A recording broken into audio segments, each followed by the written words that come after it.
report, FLN, literacy and numeracy, and AISHE&NIRF report, and UPSC plus report. These all belong to school education. School education. Now we are done with school education. We are moving to higher education. Higher education means graduates and postgraduate, means undergraduate or postgraduate, UG or PG. For those, what are the reports the government is having, that we discuss. That is, the first report is NIRF, National Institutional Ranking Framework, NIRF ranking, and this is recently released by Minister of State Education and External Affairs Rajkumar Ranjan Singh. Okay, this is released by Ministry of Education and External Minister Rajkumar Ranjan Singh of that time. Okay, these rankings serve as benchmark to assess quality and performance of educational institutions across country. They assess the quality of educational institutions, means universities, colleges of higher education and undergraduation. They assess the quality of this. Evaluating higher education institutions based on various parameters. What are the parameters here? Okay, that we will discuss in detail in this report.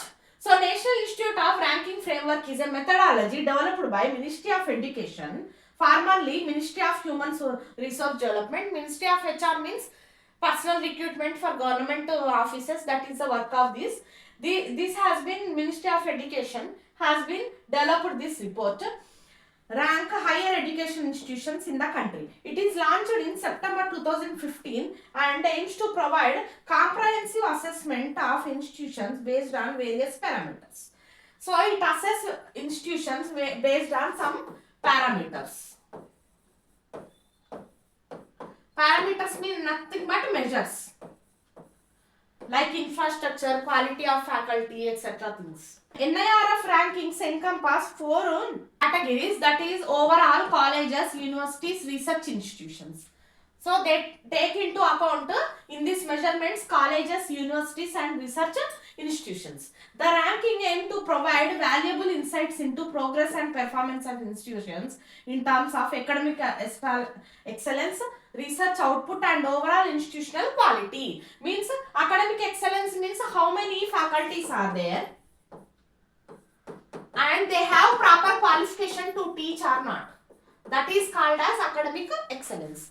In that case, if a faculty is having PhD, he is an expert in teaching, then he will be given excellence award generally.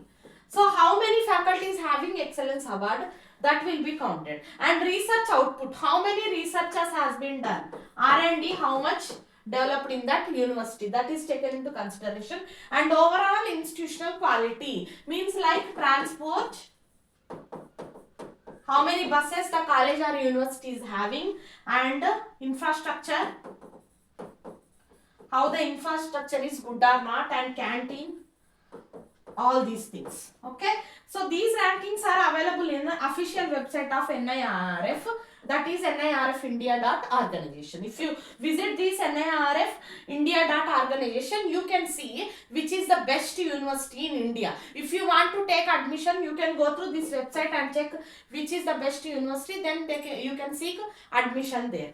That type of information is provided in this government website. So expanding categories and dimensions, it's the 8th edition NIRF ranking. So till 8 reports has been published by NIRF, have expanded form of 4 to 12 categories including 8 subject specific rankings. They have 4 to 12 categories.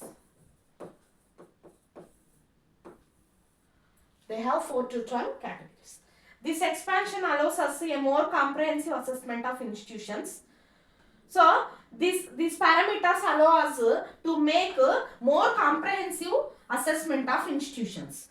Okay, management, pharmacy, law, across various domains. Means management MBA, pharma and law institutions are taken into account. Okay, now it include engineering also. Now this is including engineering also. Architecture, planning, dental, new addition, agriculture and allied sectors. So now agriculture and allied sectors also improved. Means all colleges, universities of MBA, pharma, dental, architecture, okay, agri and allied sectors, okay, engineering.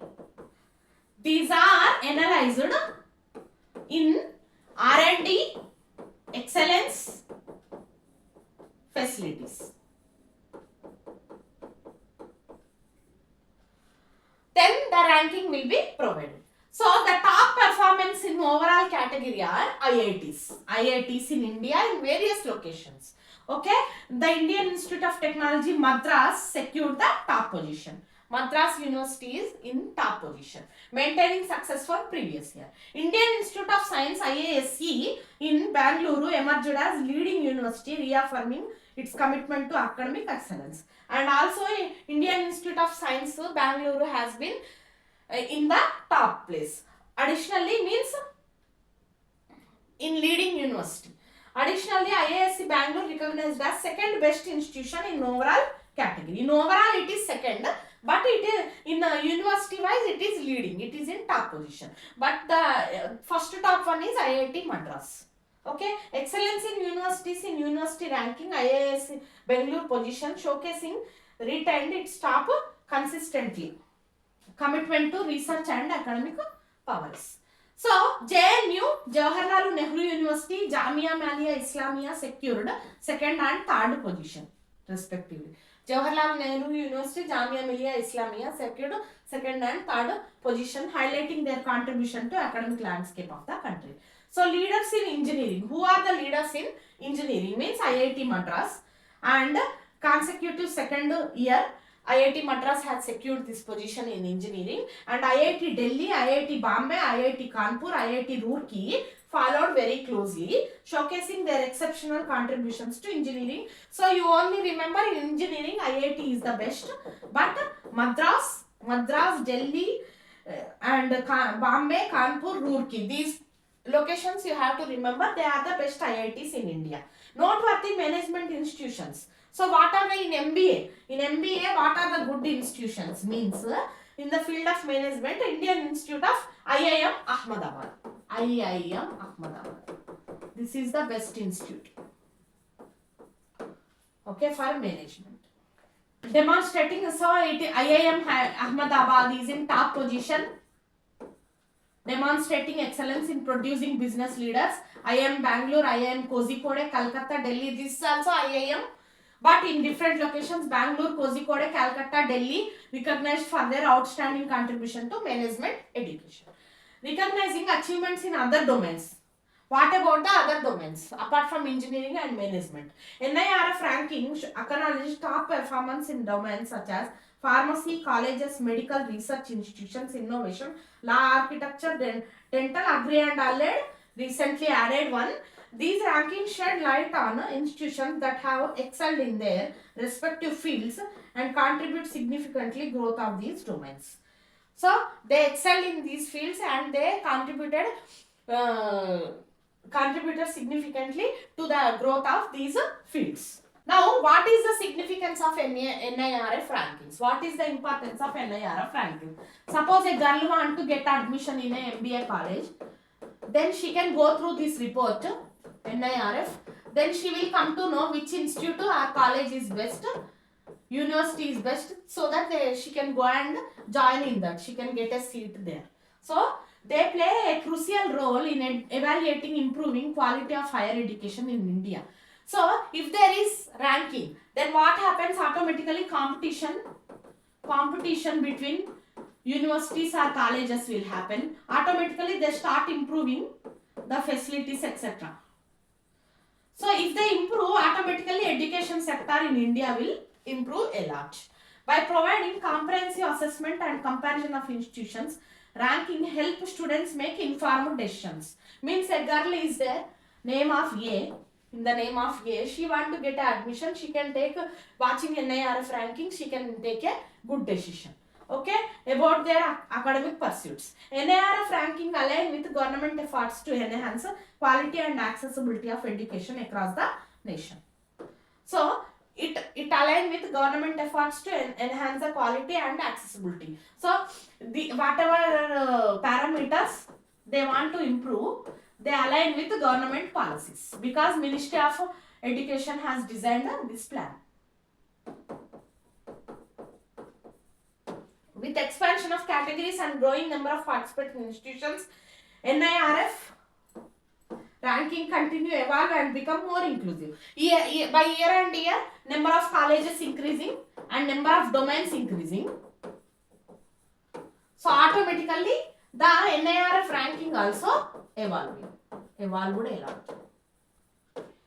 Serve as reliable guide for students, parents and educational holders. So it is a good guide for students and parents. Enable them to identify, appreciate best institutions in India. So a girl or girl parents, girl A or her parents can take informed decisions watching NIRF rankings. What are the ranking parameters? Teaching, learning, resources. Okay, means how many faculties are there, whether the learning is good or not, they have enough test papers, they have enough tests inside the university, resources, good library is there or not. Research and professional, how R&D is developed inside, and graduation outcomes, how many people got good results after studying in the institute, how many people received their graduation. Outreach and inclusivity, whether it is in outskirts of a city or near approach to people, that is also taken into consideration. And perception, what people feel about the institute. It is a good name, it is with good name or not, fees wise or culture wise. If local people have given good reviews, automatically the university will get good name. Suppose if you are going to a restaurant, what you will do?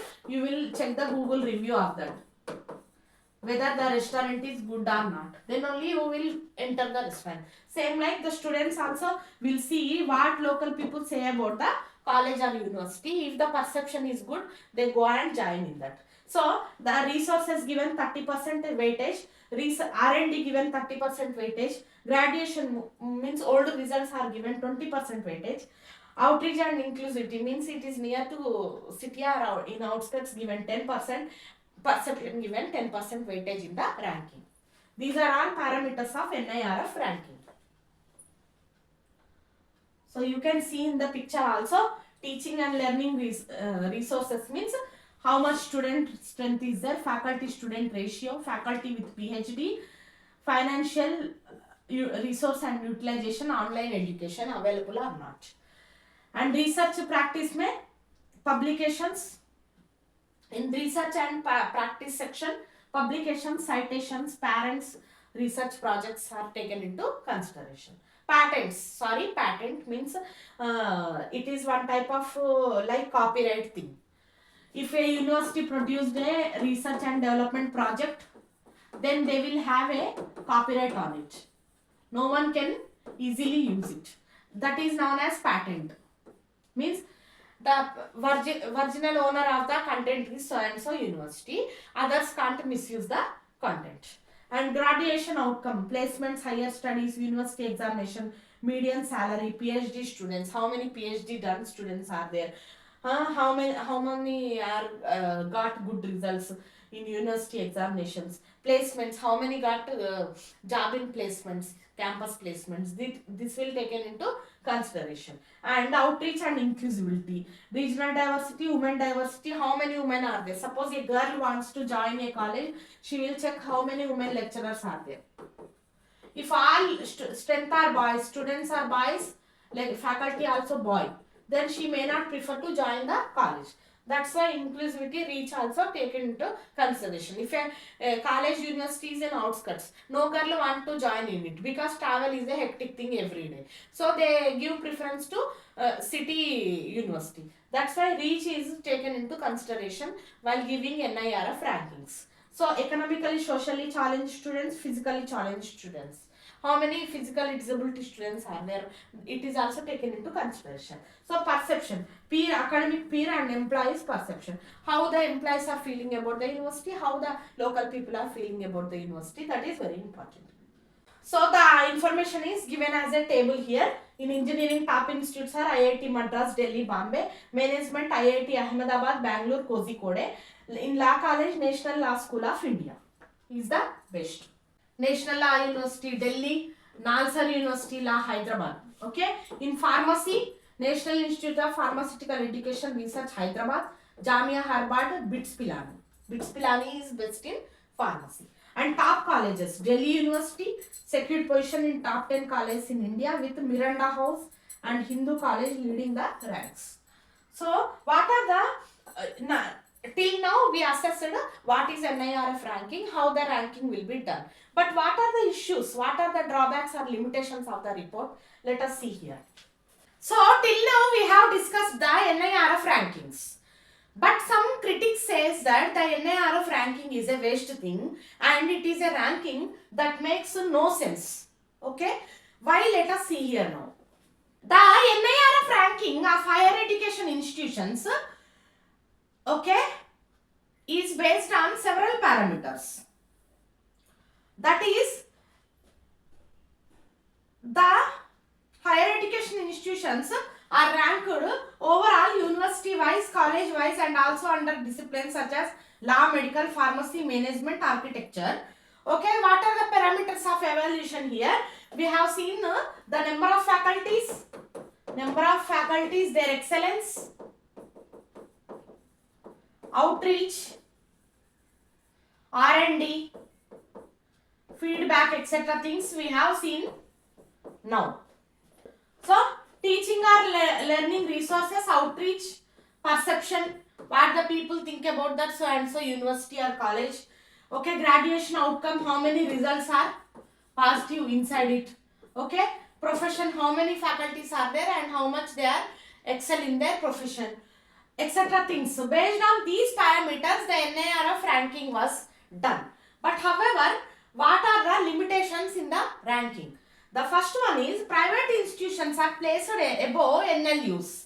Means generally a student try to join a government college or university. If he won't get seat here, then by management quota or by counseling, he will go to private institutions. Even though the facilities at private institutions are good compared to government college, but the standard will be more in government college only. They prefer to join the government college first, government university first. If they don't get seat, they will go to private institution even though the infra is very good. The history like R&D things are not developed like government colleges. But in NIRF ranking, what happened? The private institutions has given less rank. Means first priority. The government colleges kept at last. So this is a major problem. Means this is the contrast to reality. First the student try to prefer to join a government college. If they don't get seat there, they will go to a private institute. But in NIRF ranking, they told that private institutions are best compared to government colleges. This is a flaw in this ranking. Okay, the NIRF places some private multidisciplinary institutions higher than many prestigious national law universities and law departments. Generally, students who can't secure a seat in NLUs, means national law universities, admitted to private institutions. These institutions are not the first choice. NIRF ranking shows that private law universities scored 100% in perception. So, they even justify that private universities are having 100% feedback good feedback from parents or students. That's what the ranking is telling. And considering this score, it should have been the most preferred place for students. But common law admission test means CLAT, CLAT exam. Okay. Choices show different pictures. This institution figures below 10 NLUs as preferred place to study.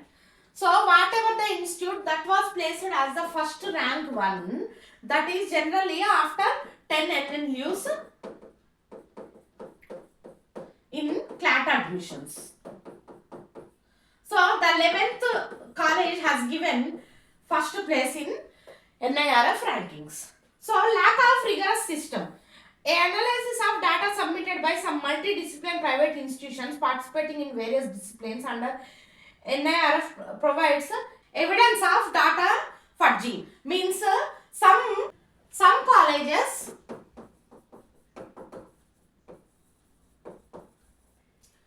colleges has provided false information, inaccurate information in NIRF rankings. Some false statements, false values like that they have given. And faculty student ratio. In some colleges the faculty student ratio is very less. Means there is, suppose for 20 students one faculty should be there, but for 50 students only one faculty is there. Okay, evidence suggests that some private multidisciplinary universities have claimed same faculty in more than one discipline, and even same faculty is working in more than one discipline. Means only one faculty working in engineering and law. How it is possible? These are both are two different subjects. Engineering is technological subject and law is political science. How they are related? Same faculty, how she or he can work in at the same time in two departments? That is not possible. This is a proof of false information given by the colleges. Funding in research. Research funding for research project and consultancy is essential parameter for ranking. However, data shows that research grant consultancy charges received in disciplines appear to have been claimed as those in law. Means R&D fund they got in other discipline like MBA or engineering, that they are showing that fund they got from law only. Like that false information again in funds also, research fund also they are giving. And there is no transparency. The NIRF requires data submitted to be published by all the participating HEIs on their website. So whatever the data the university or college has been submitted to NIRF, that must be posted in their official website. But they do not post this. This is not happening. Okay. Some private multidisciplinary universities have not granted free access to such data on their website. They do not even allow others to enter the website and check the information. Means that they are providing false information. That's why they do not allow the authorities to log in into the website and see the information. And if they want to access the information, their complete details has to be given to the college. Like online form to be filled along with the details of the person seeking the access. The person who wants to see the access, he has to give to the college his entire data. That is not possible every time, because authorities secretly they will inquire into the things. They don't want to reveal their identity. Okay. Discrepancy in data. For instance, data uploaded on the website omit details on the number, name, qualification and experience of faculty. And even some faculty's photo will be provided in the website, but their years of experience, qualification, etc. things are hide from the thing. Okay. Some parameters to all same parameters to all institutes. Means the same parameters may not apply to all institutes at a time, because in some areas, like if you see in Anantapur hilly areas, only one college will be there. Then compared to colleges in Hyderabad, this may not be good. This may not be very much good, but the local people will give a good feedback about the college, because there is only one college, one monopoly is there. So every time the same parameters may not apply to all educational institutions. NIRF applies almost same parameters to all institutions across various disciplines in research, professional practice. Publication data only from Scopus and Web of Science. While National Assessment and Accreditation Council gives due weightage to publication in UGC care listed journals, the NIRF uses publication data only from Scopus and Web of Sciences. Means even though the publications from all disciplines has been accepted in the NIRF ranking, but the NIRF is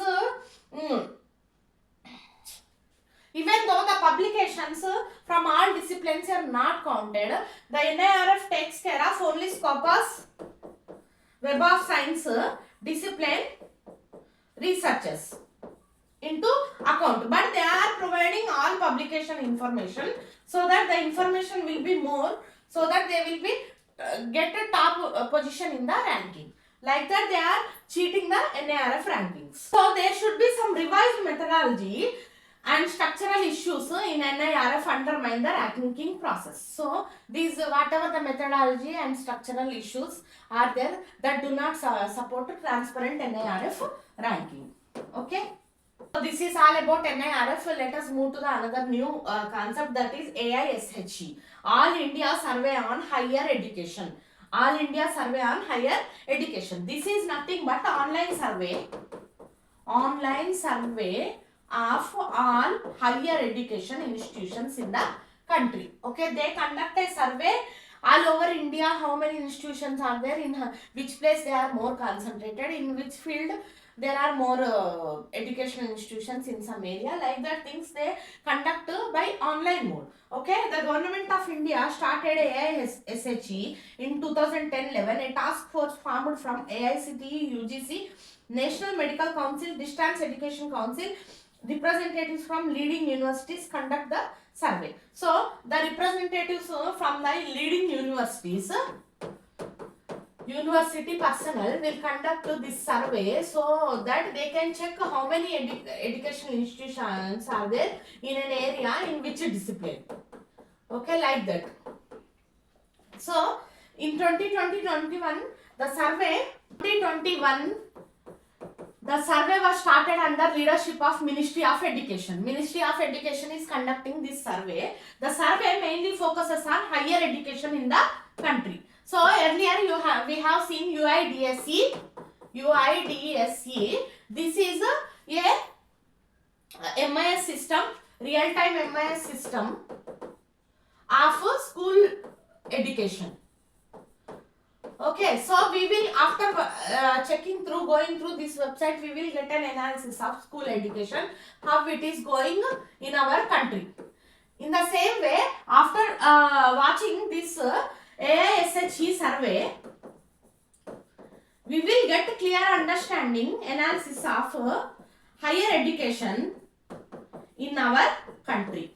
Okay, our higher education status will be easily predicted by watching this AISHE survey. So Union Ministry of Education released data from All India Survey on Higher Education AISHE, which showed 7.5 increase in student enrollment across the country compared to 2019-20. There was 7.5% increase in student enrollments compared to 2019-20 to 2020-21.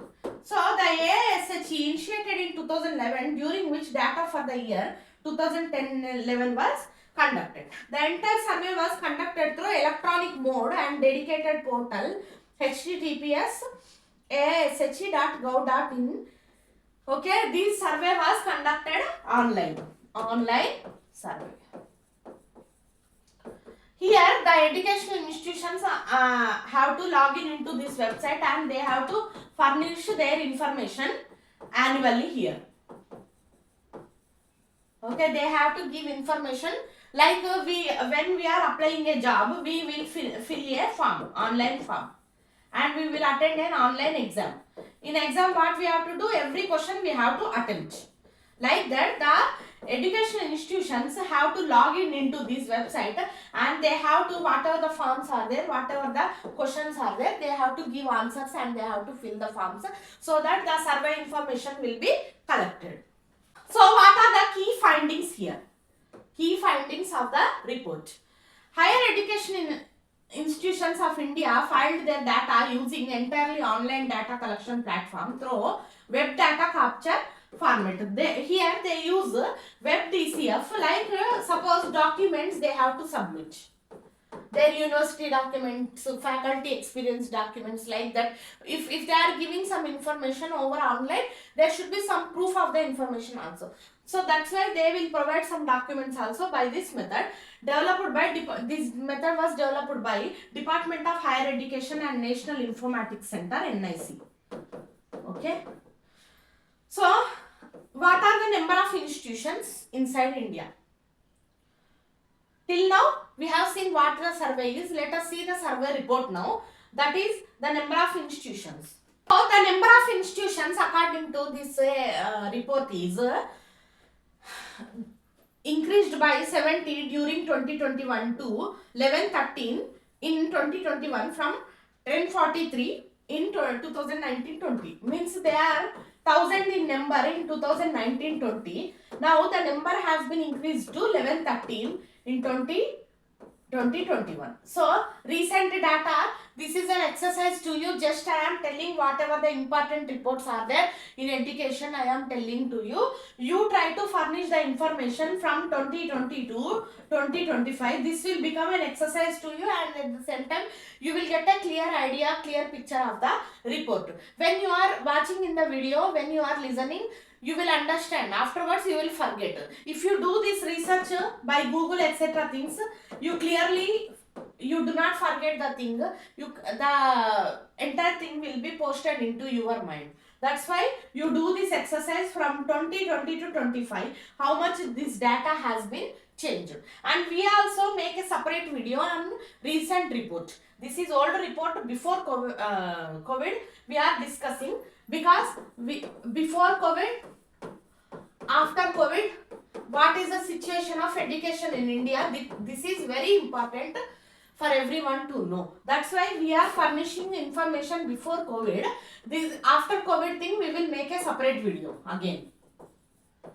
Okay, we will make a separate video. But meanwhile, you try to do this research so that this thing will be posted into your mind permanently.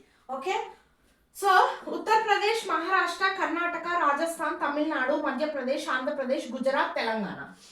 So, you can remember like this: UP, Maharashtra, Karnataka, Rajasthan, Tamil Nadu, Madhya Pradesh, Andhra Pradesh, Gujarat, Telangana. So, means there are 5 South Indian states. Here, 4 North Indian states, UP, Rajasthan, MP, Gujarat. 5 South Indian states, Maharashtra, Karnataka, Tamil Nadu, AP, Telangana. Almost all states are covered here in south except Kerala. Of course, Maharashtra is middle belt, not so much south, not so much north also. So like this, you can remember the state names here. Okay, Kerala also included now. So Kerala are top 10 states in terms of number of colleges. These 10 states are having more number of colleges compared to other states. Okay, among the districts, the maximum number of colleges, 1000, is situated in Bangalore urban. In Bangalore, there are many colleges in the districts, followed by Jaipur. Jaipur is also very famous in education. About 32% of colleges are situated in 50 districts. So 32% colleges of these rankings are situated in just 50 districts belonging to Jaipur and Bangalore urban. Okay, student enrollment in higher education. Total enrollment in higher education increased to nearly 4.13 crore in 2021 from 3.85 crore. Earlier, it is 3.85 crore in 2019-20.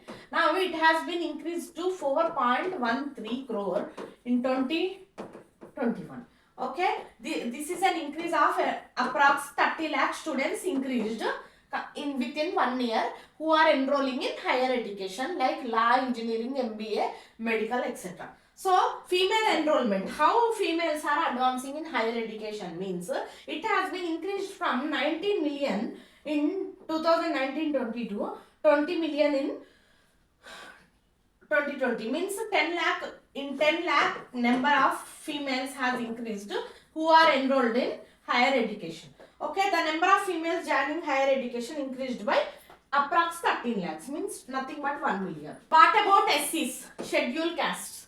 There were 2 lakh more SC students who got enrolled in 2021 compared to previous year. What about scheduled tribes? This year saw about 3 lakh more ST students and 6 lakh more OBC students getting enrolled for higher education. So, the number of scheduled caste students pursuing higher education increased by 28% as compared to 2014-15. Okay, 30% in a period of 5 years, 30% there is increase in enrollments of SC and STs in higher education. Okay, the number of female scheduled caste students pursuing higher education increased by 40% as compared to, means in females also from lower sections like SC or ST, 40% people are increased who enrolled in higher education. The number of ST students pursuing higher education increased by 50%. So SC is 40%, ST is 50%. The number of OBC students, this increase was 32% as compared to 2014. In females, it was 40%. In OBCs also enrollment increased by 32%, but females increased by 40%. So, the number of students pursuing higher education increased by 7.5% as compared to 2019 and increased by 21% compared to means every year approx 10% students are increasing, okay, in higher education enrollments. In that also around 10% females are increasing. By 5 years average 40% females are increasing. Okay, so there is substantial improvement was seen in gross enrollment ratio. The number of students enrolled in distance education increased by 7% compared to even in a distance education also enrollments increased by approx 10%. Total number of universities increased by 70 compared to 2019. The number of colleges increased by 13. So universities only increased to 70 within 1 year and colleges increased by 1500. So see within 1 year how much education is growing inside India. So gender parity index increased to 1.05. It was in 1 in 2017-19. The total number of teachers in the country increased by 50k. 50k teachers are increased within 1 year. Okay. So Northeastern states, in Northeast states also total enrollment was 12% in 2021. It was 10 lakhs in 2014-15. The number of female enrollments was 6.4 lakh in 2021. It was higher than males 5.92. Means even in Northeast states also the enrollments has been increased. Okay. So according to the survey report undergraduate level, so till now we are discussing only on higher education. Now we will discuss undergraduate level. Enrollment was humanities 33%, science 15%, commerce, engineering, technology.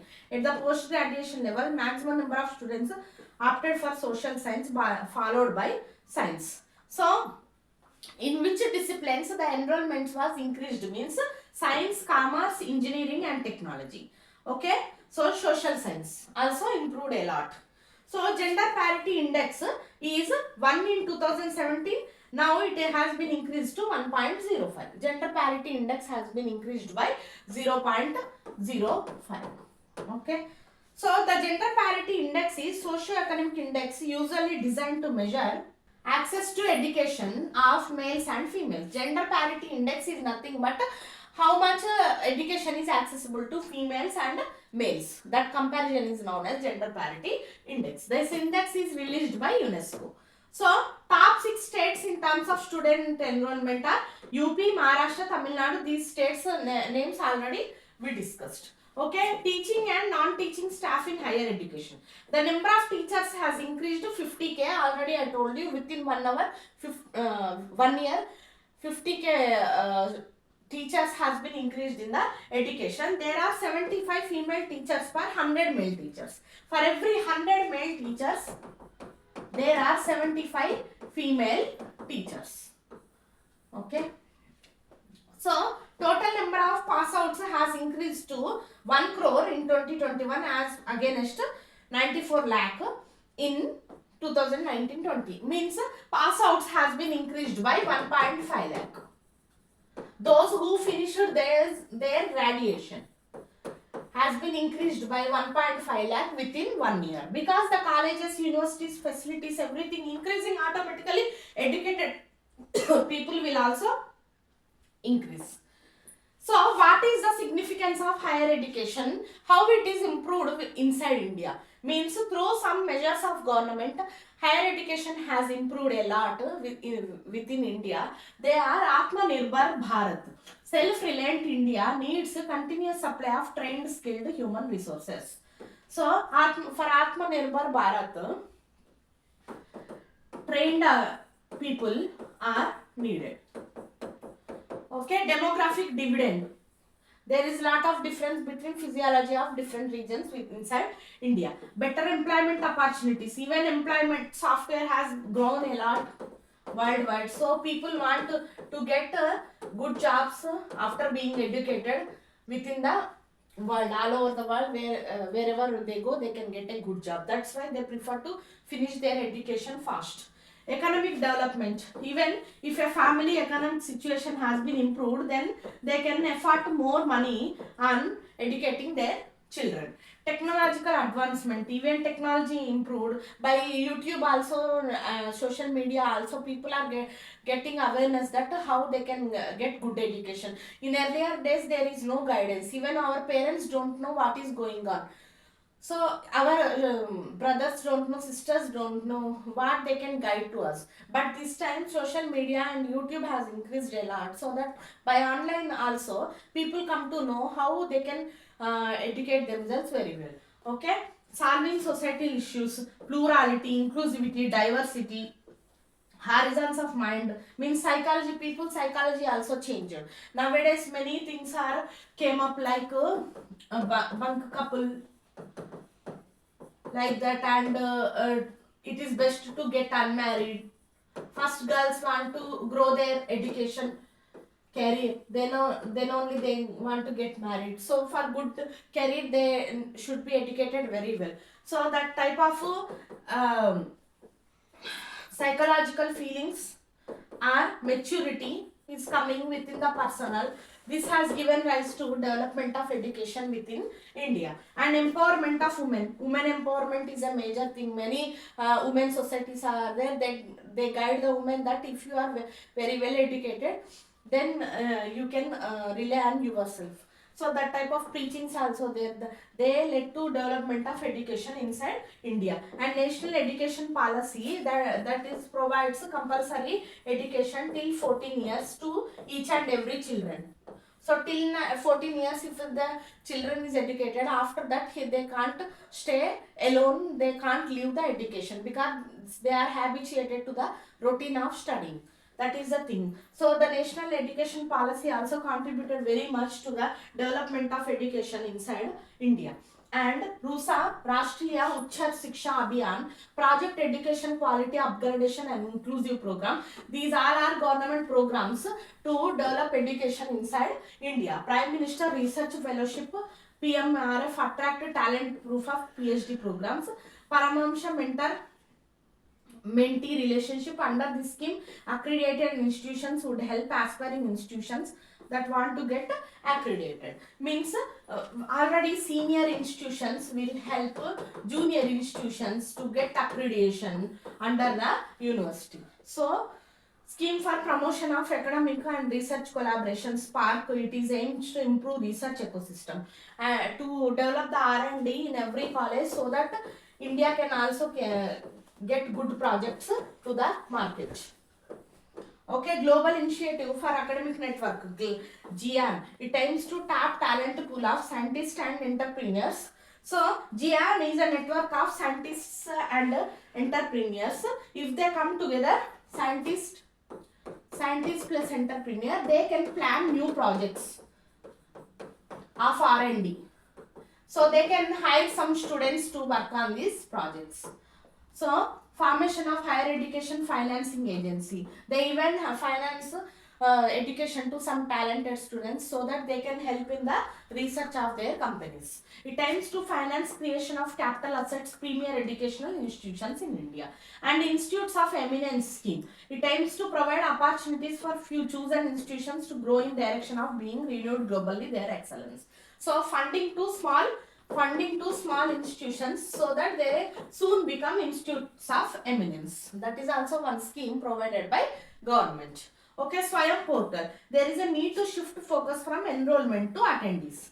Multi-stakeholder approach, extensive consultation with involving partners, local governments and civil society as a key. However, all these schemes to work out stakeholder participation is important, and there should be focus on the attendees and enrollment. Even though a student enrolled in a college but he is not attending, always absent, it is of no use. So the attendance is very important in education.